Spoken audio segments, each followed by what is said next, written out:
Bien-aimés dans le Seigneur, shalom, que la paix du Christ soit avec vous. Alors, en allant gagner dignement mon pain quotidien, l'Esprit me pousse ce matin à parler du dépouillement.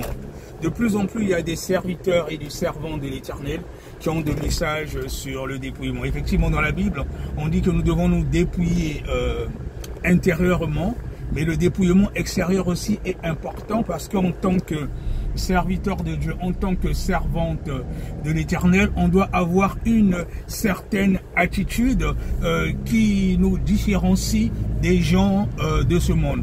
Ce sont des messages à ne pas prendre à la légère, mais en même temps aussi éviter tout ce qui est excès n'est pas bon.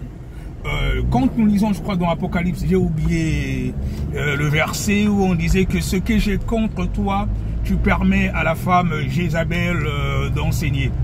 Je pense que Dieu n'est pas contre qu'une femme se tienne devant la chair, parce qu'il y a beaucoup de débats. Est-ce qu'une femme peut être pasteur, prêcher? Je crois que Dieu n'est pas contre cela, parce qu'on a vu des femmes prophétesses dans la Bible et tout. Mais je pense que Dieu est contre la femme Jézabel qui se met à enseigner.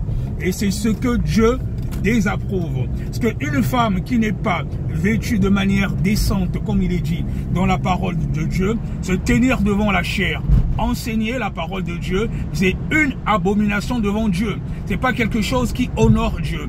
Une femme qui se tient devant la chair avec des artifices de Jézabel parés de beaucoup de bijoux, avec beaucoup de fausseté, tout ce qui est faux, que ce soit au niveau des ongles, des cils, des cheveux et tout, je ne sais pas si cela glorifie l'Éternel. La Bible déclare que la femme doit s'habiller de façon décente. Et même, je crois que c'est l'apôtre Paul qui dit qu'il ne permet pas à la femme de mettre les vêtements d'homme. Bon, après, à ce niveau-là, il y a des débats sur la culture et tout. Moi, je vois plus dans le sens qu'une femme qui met des vêtements d'homme, bon, il y a des vêtements certainement pour des femmes, il y a des pantalons pour des femmes, du moment que ce n'est pas sexy, ça ne dessine pas le corps, je ne crois pas trop que ce soit peut-être mauvais. Mais dans l'ensemble, vous remarquerez que la plupart des pantalons des femmes, des tailles basses et tout ça, ça incite à la débauche, où elles sont souvent des pierres d'achoppement pour certains frères et sœurs. Et je crois que c'est dans ce sens-là que la Bible demande aux femmes de s'habiller de façon décente. Tu es servant de l'Éternel, tu te mets devant la chair avec des vêtements, des pantalons qui dessinent pratiquement toute ta silhouette. Est-ce que tu glorifies Dieu, même si tu enseignes la parole de Dieu, même si ton message est un message à première vue qui est intéressant, mais est-ce qu'il y a une puissance dans ce message? Il faut que nous faisions très attention aux choses de Dieu. Ne pas prendre à la légère les messages que les gens donnent sur le dépouillement intérieur, mais aussi le dépouillement extérieur. Il y a des tenues, surtout pour les femmes, qui attirent des démons. Quand tu t'habilles de manière indécente, ce que beaucoup de femmes ne savent pas, quand il y a des parties intimes qui sont presque dévoilées, mais cela attire les démons, et le corps qui est le temple du Saint-Esprit devient en même temps une possession de démons. Et surtout en plus quand on est serviteur de Dieu ou servante de l'Éternel, et quand on se tient devant la chair, je crois qu'il y a une tenue qu'il faut avoir. Et je conseille à mes sœurs, surtout qui se disent servantes de Dieu, quand vous êtes devant la chair, quand vous enseignez la parole de Dieu, mettez le foulard. Mettez le foulard. Parce que se présenter devant la chair, enseigner la parole de Dieu avec des instruments de Jézabel, que ce soit des maquillages à outrance, vous êtes paré des bijoux, avec des faux cheveux, des faux ongles, je ne sais pas si cela glorifie Dieu ou cela glorifie le diable. L'Esprit me pousse à transmettre ce message ce matin, parce que je vois beaucoup de servants de l'Éternel qui sont zélés, mais de nos jours, il y a certains serviteurs de Dieu qui ne manifestent peut-être pas une démonstration de puissance dans leur vie de tous les jours, dans leur marche avec Dieu, à cause justement de ces instruments de Jézabel chez nos sœurs femmes qui attirent des sirènes, des eaux. Des fois, on ne le sait pas. On ne le sait pas. Dieu peut de temps en temps agir par la grâce, mais est-ce que Dieu approuve cela? Regardez dans l'Apocalypse, il est contre le fait que la femme Jézabel enseigne la parole. Donc, il faudrait que nous méditons sur cela. L'Esprit me poussait quand même à le dire ce matin. Ne pas tout prendre à la légère. Je crois que le message du dépouillement, c'est un message des temps de la fin. Il y a beaucoup de révélations en ce sens. Que ce soit chez les serviteurs de Dieu et les servants de Dieu, nous devons nous dépouiller.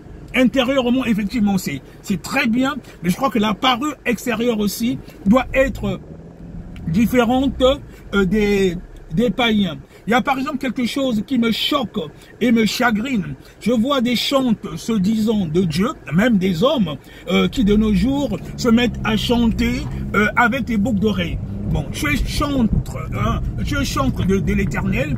Je vois des jeunes qui composent même des chansons qui, à première vue, glorifient Dieu, mais tu chantes avec une boucle d'oreille. Ça veut dire comme les gens du monde. Je ne suis pas persuadé que Dieu approuve ce genre de choses. Même si les paroles, à première vue, c'est la parole de Dieu, mais est-ce qu'il y a la puissance dans ce que tu fais, mon frère? Tu chantes pour Dieu, mais avec une boucle d'oreille comme les gens de ce monde. Mais qui donne ce genre d'idée? Généralement, c'est des artistes de ce monde. Mais si on se met à faire les choses de Dieu, en se comportant comme les hommes du monde, je ne crois pas qu'on glorifie Dieu, on glorifie plutôt le diable. Faisons attention. Il y a certains messages qu'on ne dit pas dans nos églises bâtiments. Il y a des pasteurs qui ont peut-être peur de perdre les âmes, mais la parole de Dieu, Dieu veut que nous prêchions la vérité. Le message du temps de la fin, c'est la vérité. L'enlèvement est proche. On doit sauver les âmes. On doit sauver les âmes et non pas penser seulement à faire du nombre dans nos églises. Transmettons la vérité. Enseignons aux gens ce qui est mauvais en disant que Dieu n'approuve pas telle chose. Il faut faire attention. Et même vous les serviteurs de Dieu, si vous ne dites pas la vérité aux fidèles, vous acceptez tout et n'importe quoi, ben vous rendrez aussi les comptes. Donc faisons très attention à tout cela. L'Esprit m'a poussé quand même à dire cela ce matin. Un message de dépouillement intérieur, mais aussi extérieur. C'est important notre tenue. On ne peut pas s'habiller comme les gens du monde, chanter des chansons qui sont soi-disant à la gloire de Dieu, mais avec une tenue qui n'honore pas Dieu. Non. Ça me fait mal de voir des chantres chrétiens, des fois des chansons qui sont très bien quand tu écoutes les paroles, mais la personne qui chante, elle a une boucle d'oreille. Est-ce que cela glorifie Dieu? Mon frère, ma sœur, soyons sérieux. Voilà, je tenais quand même à transmettre ce message ce matin sur le dépouillement intérieur, mais aussi extérieur, c'est important, surtout quand on se dit serviteur de Dieu. Je crois que ce sont des choses qu'on ne dit pas toujours forcément dans nos églises bâtiments, mais c'est important de le dire. Le message au temps de la fin, je crois qu'il y a aussi le dépouillement. Faisons attention. Et il y a beaucoup de serviteurs de Dieu de nos jours qui n'ont pas peut-être la puissance, voilà, qui ne vivent pas la puissance de Dieu sur un certain nombre de choses, parce qu'il y a encore certaines choses dans nos vies qui nous rattachent plus du monde et non de Dieu. Voilà. Donc faisons attention à tout cela, et ça dépend de la dimension que chacun veut atteindre. Soyez richement bénis. Shalom, votre frère Bertrand, disciple de Jésus.